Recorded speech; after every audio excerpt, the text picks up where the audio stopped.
Penuntun Saat Teduh Gereja Kristen Jakarta, Jumat, 18 Juli 2025, dengan tema Surat-surat yang menjadi berkat, terdapat di dalam 2 Timotius pasal 3 ayat 16 berbunyi demikian. Segala tulisan yang diilhamkan Allah memang bermanfaat untuk mengajar, untuk menyatakan kesalahan, untuk memperbaiki kelakuan, dan mendidik orang dalam kebenaran. Di meja kantor saya banyak surat. Di email saya juga tidak kalah banyaknya. Tapi, kebanyakan bukan surat yang penting. Mayoritas surat itu hanya berisi promosi produk, tagih-tagihan yang harus dibayarkan, undangan ke sebuah event berbayar, juga surat salah kirim, dan lain sebagainya. Mendapatkan kiriman surat agaknya menjadi kurang bermakna saat ini. Sebab, seiring berkembangnya teknologi, surat menjadi mudah dibuat dan dikirimkan. Padahal, 20 tahun yang lalu, mendapat sebuah surat adalah peristiwa yang mungkin jarang terjadi. Karena ongkosnya mahal dan butuh usaha lebih, sehingga surat hanya dikirimkan dan ditujukan untuk seseorang atau sesuatu yang penting-penting saja. Pada zaman gereja mula-mula, para rasul juga menggunakan surat untuk menyampaikan kerinduan mereka terhadap jemaat. Di antaranya adalah Paulus, yang menulis sebanyak 13 surat. Yakobus, Petrus, Yohanes, dan Yudas.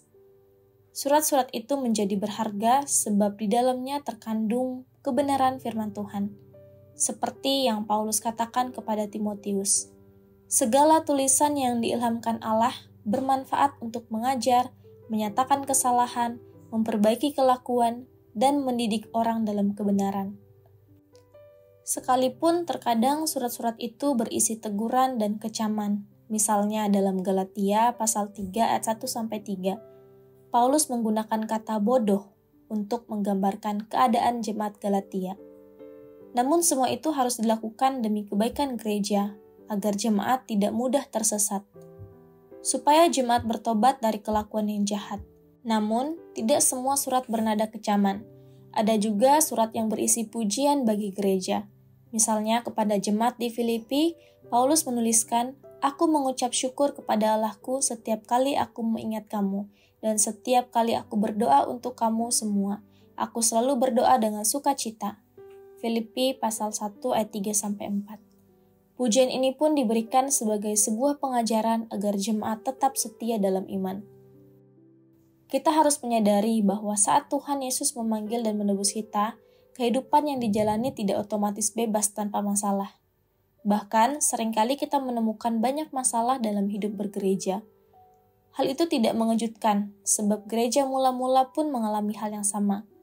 Perselisihan, ajaran-ajaran palsu, masalah kepemimpinan, dan lain sebagainya. Namun, Tuhan tidak tinggal diam.